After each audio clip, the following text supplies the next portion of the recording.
뉴스 속 깊숙한 이야기를 들어보는 인터뷰 시간입니다. 어제 IAEA가 일본의 후쿠시마 오염수 방류 계획이 국제 안전 기준에 부합한다, 이런 결론을 내렸습니다. 미국에서 돌아온 이낙연 전 민주당 대표는 또 오늘 문재인 전 대통령 만나러 평산마을에 간다고 하죠. 아직까지 이재명 대표의 회동 소식은 들리지 않고 있는데요. 더불어민주당 정성호 의원과 이러한 이슈들에 대한 이야기 나눠보도록 하겠습니다. 안녕하세요. 네, 안녕하세요. 어제 IAEA 보고서가 발표됐고 오늘 그와 관련해서 오전에 의총이 있다고 제가 전해 긴급 의총이 들었는데, 오늘 10시 반에 소집돼 있습니다. 예, 네. 일단 예상하셨겠지만 IAEA에서 안전하다 이렇게 결론을 냈습니다. 짧게 결론을 요약해서 말씀을 드리면, 자, 이제 민주당은 여기 어떻게 대응하실 계획이십니까? 근데 IAEA가 예. 안전하다고 결론 내렸다고 좀 보지는 않고요. 다만 어제 인체나 네. 저 어류에 미치는 영향은 미미하다, 이렇게 네, 표현을 했습니다. 어쨌든 지금 단계에서는 그럴 수 있지 않겠습니까? 그러나 예. 이게 한 번 방류로 끝나는 게 아니라 137만 톤이나 되는 그 핵원전 오염수를 앞으로 30년간 방류하게 돼 있습니다. 예. 이게 해양 누적돼 갖고 미세한 그 원전 폐기물들이 실시뮴이라든가 저 삼중수소라든가 이런 게 해양 저소 생물이라든가 또는 해양 생물이 어떠한 누적돼 갖고 어떠한 영향을 미칠지는 아무도 알 수 없는 거거든요. 네. 더군다나 국제 원자력 기구가 그런 면의 전문가는 없고 그런 면의 검증을 한 바가 없고, 어제 전 주목할 만한 게 그 IAEA 그 사무총장 결론에서 이렇게 얘기했습니다. 후쿠시마 발전소에서 저장된 처리물의 방류는 일본 정부의 국가적 결정이며 이 보고서는 그 정책을 권장하거나 승인하는 것이 아니라는 점을 강조하고 싶다, 이렇게 얘기했습니다. 요번에 그 원자력 기구의 요번 보고서도요, 일본 정부와 일본 도쿄 전력이 제공한 그 자료만 갖고 한 겁니다. 핵심적인 게 알프스라고 하는 거, 다역종 그 제거 설비, 이거 자체에 대한 성능 검증한 바가 없습니다. 일본 정부가 제출한 자료 갖고 그게 안전하다는 걸 전제로 해갖고 다른 시설 점검만 한 거거든요. 네. 자, 그러면 좀 민주당 측에서는 이 발표 나오기 전부터 그런 얘기가 나왔습니다. IAEA의 이 보고서는 100% 신뢰할 수 있는 것은 아니다, 이런 네네. 취지의 반응들이 나오지 않습니까? 네네네. 그럼 앞으로 민주당은 어떻게 하시겠다는 거죠? 예를 들면 일본 정부 같은 경우에는 어쨌든 국제적으로 공인을 받은 IAEA의 보고서라는 하나의 무기를 들고 있는데 그거를 깨기 위한 뭔가 과학적인 근거는 제시해야 되는 거 아닙니까? 이게 일본 우리 정부가, 저는 우리 정부 대한민국 정부이지 일본 정부가 아니지 않습니까? 예. 일본의 핵원전 오염수를 방출하는데 우리 그 해양 주권 국가로서 당연히 국민의 건강과 안전에 대해서 우리가 이의 제기하고 그 위험하다고 주장해야 되는 거 아니겠습니까? 저는 왜 대한민국 정부가 이 안전성을 갖다 강조하고 국민을 안심하라고 얘기하는지 모르겠어요. 지금 이 IAEA 죄송합니다. 후쿠시마 오염수 방류와 관련해서 민주당에서 장외투쟁을 하고 있지 않습니까? 여러 가지 서명 운동도 하고 있고요. 언제까지 지속하실 계획을 가지고 계신가요? 그 시기는 제가 좀 알 수는 없고요. 오늘 그 긴급 의원총회가 열리게 돼 있기 때문에 거기서 결정할 것을 보고 있고, 결국은 국민들이 건강과 안전에 대한 불안감이 굉장히 높지 않습니까? 국민들의 80% 이상의 국민들이 일본의 핵원전 오염수 방류에 반대를 하고 있거든요. 이번에 그 IAEA 그 보고서의 문제점들도 저희들이 국민들에게 설명을 하고, 이게 장기적으로 봤을 때 해양 생태계 또 해양 환경에 어떠한 영향을 미칠지를 갖다 국민들을 좀 설득하고 또 국제적인 공조를 통해 갖고 좀 막아야 될 것으로 보고 있습니다. 그러니까 제가 그 질문을 드리는 이유는 어쨌든 IAEA에서 이거 영향이 미미하다라는 취지의 보고서 나온 상황에서 민주당 입장에서 보면 이 장외투쟁을 언제까지 총선까지 대선까지 계속 가져갈 수는 없을 거고 언젠가는 빠져나와야 되는데 언제쯤 무엇을 명분으로 빠져나올 저는 계획을 가지고 계신지. 이게 이례적으로 끝날 사안은 아닌 거라고 생각합니다. 이게 향후 30년간 계속 방류되고 있고요. 과거 소련의 그 체르노빌 사고 났을 때 소련에서도 그 원전 그 폐수 방류한다고 했을 때 일본이 가장 반대해 갖고 전시켰습니다. 그리고 이미 런던 협약에 의해 갖고 핵 폐기물의 해양 투기는 금지되어 있지 않습니까? 이게 물론 처리수라고 얘기하지만 저는 이게 어느 정도 안전한 처리수인지는 아무도 지금 확실히 검증된 바는 없다고 보고 있습니다. 그 국민의힘 쪽이나 정부 쪽에서 그런 얘기 하잖아요. 그 국민의힘 쪽에서 예전에 문재인 전 대통령 때 정의용 안보실장도 국회에 나와서 IAEA 처리 기준에 맞으면 방류를 반대할 명분은 없다는 취지의 대답을 했는데 그때와 지금은 뭐가 다르지? 라는 얘기를 많이 하고. 그 당시도 그 강경화 외무장관이라든가 또는 정의화 실장 같은 정의용 실장이요. 이 과학적 검증이라는 이걸 꼭 붙였습니다. 사실 과학적 검증이라고 하면은 결국 IAEA의 이 보고서라든가 이 기준도 우리가 검증 가능해야 되는데요. 사실상 우리 정부는 어떠한 검증할 수 있는 수단과 과정 절차가 전혀 없습니다. 네. 알겠습니다. 하나만 더 네. 질문할게요. 이 부분 관련해서 국민의힘 윤지혁 원내대표가 어민과 수산물 상인이 다 죽더라도 대선 불복 심리를 불지펴서 총선이 이용하겠다는 민주당의 악의적 선동 정책 다름 아니다. 이런 얘기를 했던데요. 지금 대선 끝난 지 16개월이고 대통령 취임한 14개월입니다. 야당이 국민들의 건강과 안전을 생각해갖고 정당하게 이의를 제기하는데 이걸 대선 불복이라고 얘기하면 집권 여당이 국민들을 설득해야죠. 야당의 정당한 이의 제기를 대선 불복이라고 얘기하는 건 집권 여당이 얼마나 무능하고 무책임하고 무대책하다는 그런 걸 자인하는 거라고 저는 생각합니다. 알겠습니다. 뭐 안 되면 다 기승전 문재인 정부 책임. 예. 안 되면 대선 불복. 이게 말이 안 되는 얘기죠. 네. 알겠습니다. 자, 주제를 좀 바꿔보죠. 민주당 내부 상황 좀 네네. 제가 질문을 좀 드리겠습니다. 이재명 대표가 이낙연 전 대표 측에 연락해서 만나자고 했다. 뭐 이미 지난주에 그런 전가를 넣었다라는 보도가 네네. 있었는데 그 이후에 이재명 대표와 이낙연 전 대표가 만남을 약속했다는 보도는 전혀 보지 못했거든요. 저도 두 분 간의 그 대화 내용은 잘 모르겠고요. 다만 어쨌든 뭐 귀국 인사를 예. 이제 드렸던 건 사실인 것 같고요. 당연히 귀국 인사하면서 뭐 의례적으로라도 조만간 한번 뵙겠습니다 말씀 안 했겠습니까? 예, 뭐 그런 얘기를 할 수 그렇지만 있죠. 예. 이 대표 입장에서는 귀국하셨으니까 뭐 예. 되게 관행적이죠. 전직 대통령들 방문하고 또 묘소도 방문하고 예. 또 뭐 아는 분들 또 지인들 뭐 이렇게 또 만나야 되지 않겠습니까? 예. 그러고 나면 자연스럽게 좀 만날 거라고 보고 있고요. 더군다나 이 문제에 관련해서는 민주당의 당원들, 의원들, 지지자뿐만 아니라 일반 국민들도 관심 갖고 있고 언론이 굉장히 주목하고 있지 않겠습니까? 현재 민주당 상황이 굉장히 어렵잖아요. 이게. 그렇기 때문에 당의 중요한 지도자인 두 분이 빠른 시일 내에 만나서 또 국민들의 궁금증을 해소하고 또 민주당의 위기를 극복하는데 좀 뜻을 같이 하기를 좀 희망합니다. 이재명 대표는 이낙연 전 대표와의 만남을 강력히 원하고 있습니까? 의례적으로 전 대표 그다음에 대선 경선 과정에서 나랑 경쟁했던 경쟁력 귀국했으니 그래 의례적으로 한번 만나서 차나 한잔하고 이게 아니라 저는 그게 아니라 정말 지금 이재명 대표 입장에서는 어쨌든 뭐 당원들의 또 요망사항 아니겠습니까? 또 의원들의 희망사항이고요. 또 당의 가장 또 중요한 지도자이시기 때문에 빨리 만나갖고 당의 여러 현안들에 관해서 의견도 좀 듣고 또 조언을 구하는 뭐 그런 바람이 강히 있죠. 당연히. 네. 민주당을 원팀으로 끌고 가려는 의지가 있다. 네네. 이재명 대표는. 네. 자, 그런데 이런 얘기는 어떨까요? 정청래 최고위원의 얘기인데 이낙연 전 대표가 개인 플레이보다는 팀 플레이를 좀 해야 한다. 그리고 일에는 순서가 있고 말에도 순서가 있다. 네네.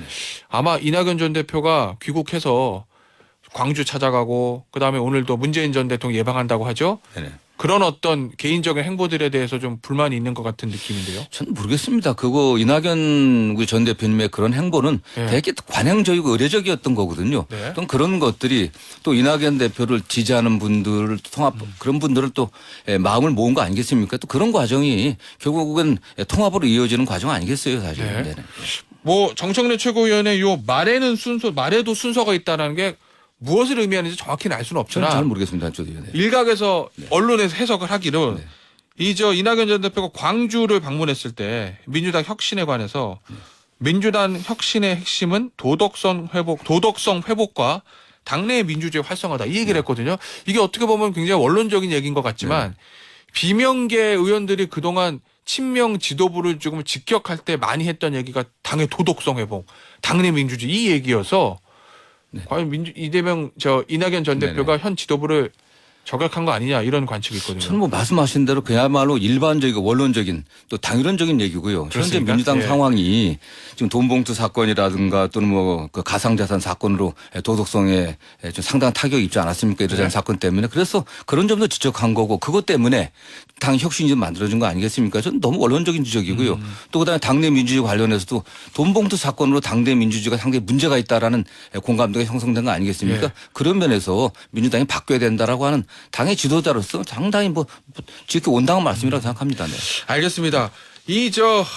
비명계 특히 이제 친낙계라고 불리는 이낙연 전 대표와 가까운 의원들 입에서는 두 사람이 만나기 위해서는 신뢰 회복이 먼저다라는 얘기들 많이 하더라고요. 네네. 저랑 인터뷰했던 윤영찬 의원도 그 신뢰 회복 얘기를 했었고 어떻습니까?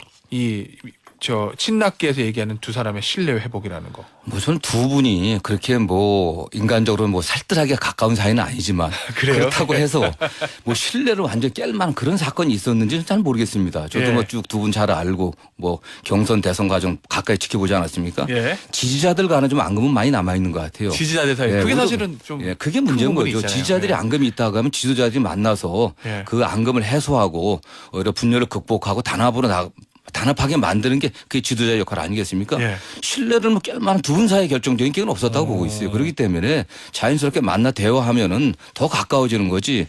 뭐 신뢰 회복이 먼저다, 뭐가 먼저다 이런 거 말 자체가 좀 적절하지 않다고 보고 있습니다. 네. 제가 저 정성호 의원께 사실관계 확인할 게 하나 있습니다. 네네. 그 윤영찬 의원 인터뷰 보셨는지 모르겠는데 윤영찬 의원이 지난 대선에 있었던 뒷얘기를 아마 저희 방송은 처음으로 얘기를 한 것 같더라고요. 자, 윤영찬 의원이 얘기가 뭐냐. 지난 대선 당시에 민주당 경선 끝나고 윤영찬 의원이 이재명 대표에게 전화를 해서 이낙연 후보를 좀 크게 쓰시려면 크게 쓰셔라. 아마 네. 시점은 지난 대선 있기 전에 그러니까 2021년 크리스마스 전후라고 제가 들었습니다. 이낙연 후보를 쓰시려면 크게 쓰셔라 했더니 돌아온 답이 송영길 대표는 어떡하죠? 라고 대답을 했고 네네. 그래서 이낙연 전 대표의 저 대선 캠프 합류가 불발이 됐다. 그리고 나서 해가 바뀌어서 김혜경 여사 법카 사건이 터지고 나서 이재명 대표 측에서 이낙연 전 대표에게 상임선대위원장을 맡아달라고 요청이 왔다. 그래서 받아들여서 대선 승리를 위해서 뛰었다. 이 얘기거든요. 네네. 맞습니까? 윤영찬 의원의 얘기? 정성호 의원이 아시는 바에 따르면. 저는 그 윤영찬 의원과 이재명 대표와 이거 통한 잘 모르겠고요. 예.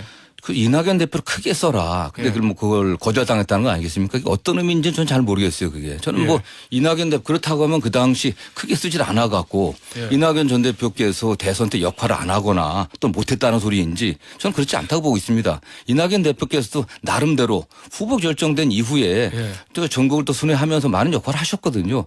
처음엔 당의 상임고문이었고 네. 다만 그 당시 당 대표가 당연직 상임선대위원장이었기 때문에 또 당의 상임고문으로서 또 선대위 상임고문을 하셨던 거고 네. 그 이후에 그래도 보다 좀 전면적으로 앞에 나서는 게 좋지 않겠냐는 그런 의견 때문에 상임선대위원장을 이렇게 맡으신 것 같은데 저는 뭐 그건 오히려 이런 얘기를 하는 것 자체가 별로 바람직하지 않다고 보고 있습니다. 제가 아마 그 당시에 윤영찬 의원과 인터뷰에서 느낀 점은 네. 아마 지금 저 이낙연 전 대표에 대해 때문에 대선에 졌다라는 일부 이재명 대표의 지지자들의 어떤 그런 문제 제기 네. 거기에 대한 대답을 하는 과정에서 자 이낙연 전 대표가 대선에서 열심히 뛰기 위해서 크게 써달라고 요청을 했는데 송영길 대표의 관계 때문에 이재명 후보가 당시에 거절을 했다.